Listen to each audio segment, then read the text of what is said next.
का हो का करत तारू? लौकत नहीं खे हम बनावत नहीं। का बनावत है? रील बनावत नहीं जी। रील पर दी लागल बा। अगर तेरा बहन के तो हम रील में खबर मारो के फिनिश हो जा मैं। हट होने हमरा बनावे दे।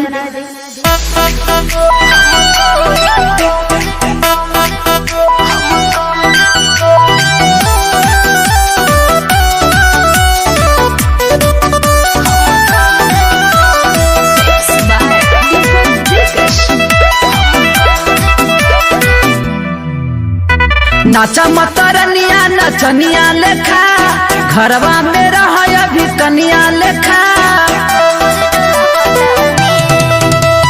नाचा मतरनिया नचनिया लेखा घरवा में रह अभी कनिया लेखा। रुक जाके माई से बतावतानी तू तो रोटी बनावे रजऊ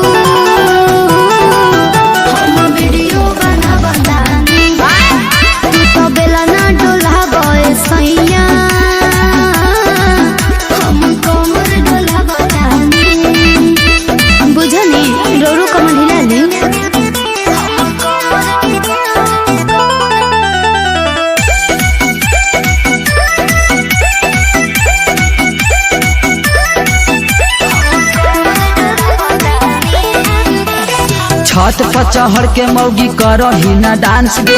गाँव घर के लोग देखतो बोलतो ये डांस गे। लाइक मिलेगा तेरा बहन के राजा जी। हम नहीं न जाती हूँ कहीं भी जाके ठुमका लगाती हूँ।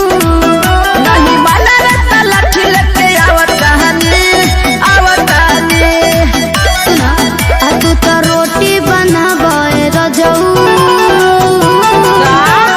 वीडियो बनावतानी। तू तो बेला ना डोलावे सैया हम कमर डोलावतानी। अरे आइए ना कमर हिलाइए।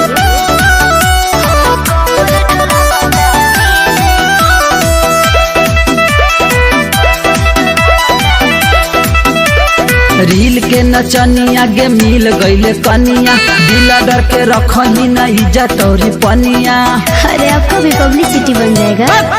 सुना पिंटू दीपक बड़े खुश खाली तू ही सैया बड़ा मायूस।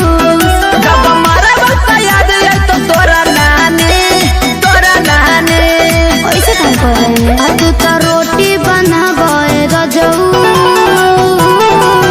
हम वीडियो बनावतानी। अनु तू तो बेला ना डोलावे सैया हम कमर डोलावतानी।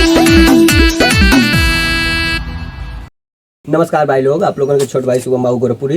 अगर हमारा वीडियो अच्छा लगा तो लाइक शेयर कमेंट जरूर करें।